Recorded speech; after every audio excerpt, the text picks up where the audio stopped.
Hello everyone, we are from Group H. My name is Siti Khadijah Azwidausi with student number 147 and this is the other group members. Hello, my name is Salva Shabina and my student number is 150. Hello, my name is Yusbialit Adelia and my student number is 151. Hello, my name is Beauty Natalia and my student number is 153. So first of all, let's get to know Kampung Dolanan. So what is Kampung Dolanan? Kampung Dolanan is a traditional games preservation community that takes part in educational, cultural, social, creative, industry, and community empowerment. Kampung Dolanan established in Surabaya, December 13, 2016, located in Jalan Kenjeran, Gang 4C at T4 RW2 Surabaya, takes place in the land of PT KAI Indonesia for years. Program officer in Kampung Dolanan handled by Karang Taruna, while outside Kampung Dolanan, the program officer is a volunteer who cares for preserving traditional games, and the founder of Kampung Dolanan is called Cak Mus. What kind of programs does Kampung Dolanan have? So the programs are divided into 3 sections: educational, cultural, and economic. For the educational, there is Semesta Belajar. Semesta Belajar is a traditional game socializations to the community by carrying Ki Hajar Dewantara educational process. Setiap orang adalah guru dan alam raya adalah sekolahnya. Developed by Kampung Dolanan into setiap orang adalah guru, setiap waktu adalah belajar, dan alam raya adalah sekolahnya. All educational processes in Kampung Dolanan use a playing as media source to socialize. And for the cultural, there is Kade Roadshow, which is one of the program in Kampung Dolanan that aims to introduce the community to traditional games awareness. The main target is Sambang Kampung, Sambang Dalan, Sambang Sekolah, Sambang Event, and Sambang Komunitas. The primary goal is to familiarize the community with traditional games in Indonesia such as tarik tambang, balap karung, lompat tali, dakon, bekel, engrang, etc. And for the economic, there is Dolip Store. Dolip Store is a business initiated by Kampung Dolanan to support community financing, increasing the conventional merchant welfare by facilitating the merchant store due to the lack of understanding of digital marketing. Kampung Dolanan runs an online shop, branding the product and packaging. The profit is given entirely to the seller. And then move to what kind of impacts do these programs bring? So the impact from Dolip Store program is first, the traditional games toy could easily be founded or bought online through the Dolip Store. The Dolip Store program enabling traditional games merchants to sell their product online. And then it raised the economic condition of the traditional games merchant.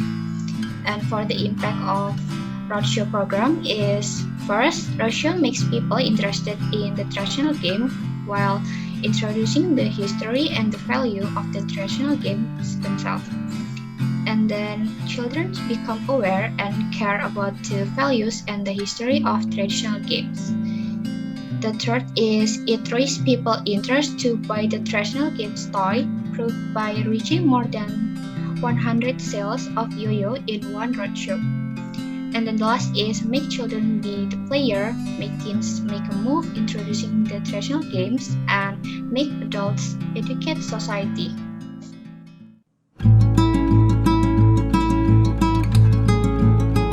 Nama saya Mustafa atau yang biasa dipanggil Cak Mus dari komunitas Kampung Dolanan.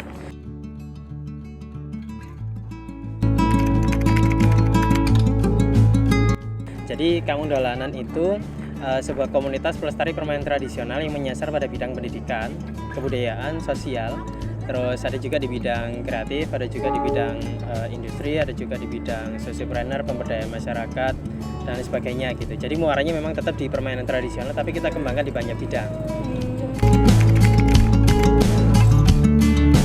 Bidang pendidikan kita punya sosialisasi tentang permainan tradisional ke masyarakat. Jadi ada program juga yang namanya Semesta Belajar di sini. Kita belajar dimanapun pakai motonya Ki Hajar Dewantara yang kemudian kita tambahkan tentang Kalau Ki Hajar Dewantara itu kan bilangnya setiap orang adalah guru dan alam raya adalah sekolahnya gitu kan. Tapi kita tambahin setiap orang adalah guru, setiap waktu adalah belajar, dan alam raya adalah sekolahnya gitu. Sektor pendidikan kita juga punya divisi yang menyasar ke riset dan penelitian. Jadi muaranya kita korelasikan dengan permainan tradisional. Kalau kampung dolanan nyasarnya itu adalah ke anak-anak, itu mengajak mereka untuk bermain. Terus yang remaja mengajak mereka untuk menjadi penggerak.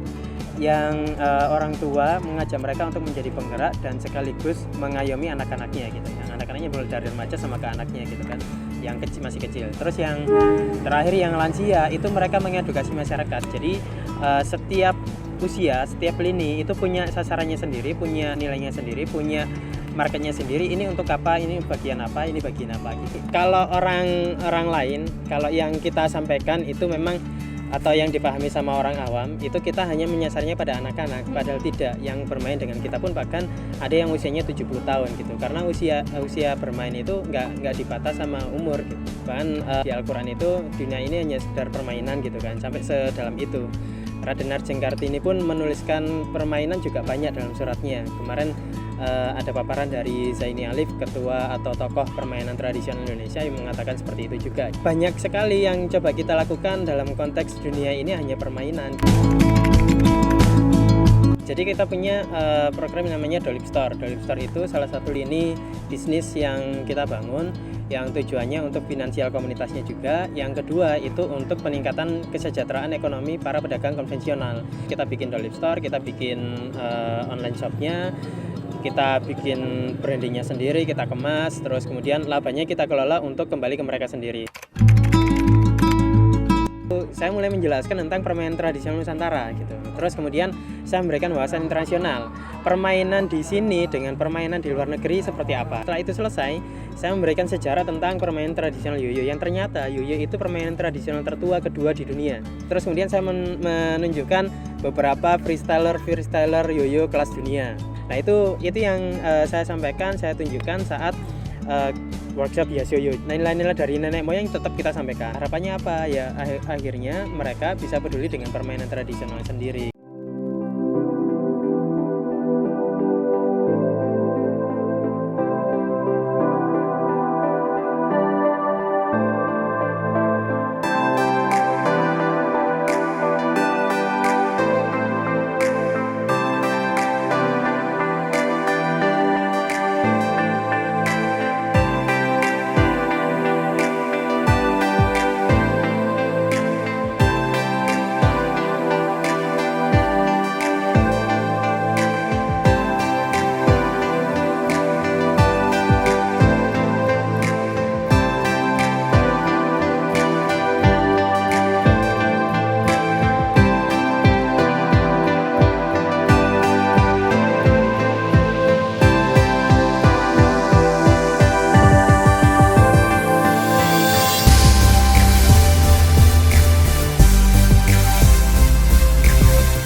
Kind of impact does the pandemic bring to Kampung Dolanan? So there are two impacts. The first one is impact on the Dolip Store, that is sales drop, and the traditional games version don't have an income. The second impact is on the roadshow. The first is Sambang Sekolah couldn't be conducted because the schools conducted online. Second one, roadshow in several cities crowd wasn't the same as it used to be. The event participants are not much. And the last, the program's effectiveness in the result is not as good. So, what kind of solutions Kampung Dolanan makes to overcome that? First of all, the solution for merchants. Kampung Dolanan conducted a program called Senyum Pedagang, which is a program created by Kampung Dolanan with aims to help merchants survive the economic effect caused by the pandemic. And then the solutions for the roadshow programs, conducting roadshow in several cities around Java, Surabaya, Gresik, Bojonegoro, Cepu, Semarang, Cirebon, Jakarta, Depok, Banten, Bogor, Bandung, Magetan, Jogja in about 19 days. And the last one is introducing traditional games through webinar conducted by Kemendikbud. Now, let's see the details on the interview. Kami bermainnya dengan sedikit orang, yang itu dalam konteks tetap pengenalan budaya permainan tradisional agar ini tidak hilang gitu. Berpengaruh dari segi jumlah kalau yang offline, tapi peningkatan dari segi yang online. Jadi biasanya kalau yang offline itu kan langsung dengan jumlahnya maksimal paling sekitar 100 sampai 300 anak gitu kan. Tapi saat online kemarin yang alhamdulillah saat perjalanan keliling Jawa itu saya direspon oleh Kemendikbud terus dimintain untuk menjadi pembicara yang barengan dengan pembicara yang lain disiarkan secara online, streaming via YouTube, streaming via Zoom, dan waktu itu yang YouTube ada 2 kanal. Saya lihat jumlahnya mencapai puluhan ribu. Jadi dampaknya memang berbeda antara yang offline dengan yang online. Cuman dari sisi efektivitas beda jauh sih memang. Ya tergantung ini sih, tergantung tergantung yang siapa yang mengadakan. Waktu itu kan yang mengadakan Kemendikbud dan mengundang seluruh pengajar se-Indonesia gitu kan. Berarti bukan directly anak kecilnya ya? Enggak.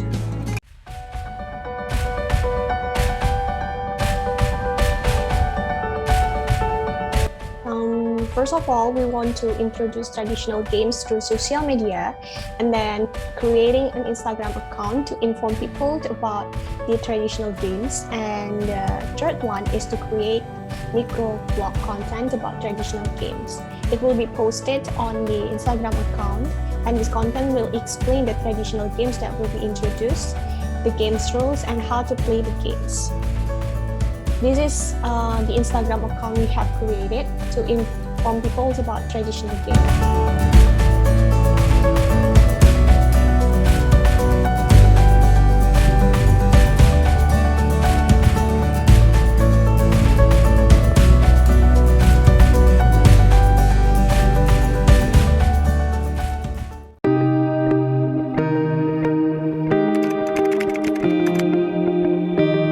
Masalah utamanya sebenarnya bukan munculnya teknologi, tapi minimnya orang yang mengenalkan tentang permainan tradisional itu kepada masyarakat, sehingga opsi masyarakat permainan tradisional ini menjadi berkurang dan kemudian hilang itu karena tidak ada yang mengenalkan tersebut. Saat ada orang yang mengenalkan, ya langsung aja kita comparekan anak-anak memilih permainan tradisional atau permainan yang berbasis digital gitu. Dari beberapa tempat yang kami kunjungi, 99% itu mereka antusias dengan permainan tradisional. Mereka yang dijudge bahwa mereka senang dengan permainan digital, nyatanya ketika kami membawa permainan tradisional itu, ya mereka antusias. Thank you for watching. We hope the information given in the video could help you, and we hope the solutions we gave could help you to overcome the struggle in the pandemic. So stay happy, stay healthy, and keep hydrated. Bye. I'm just sitting here. I got time. It's clear to see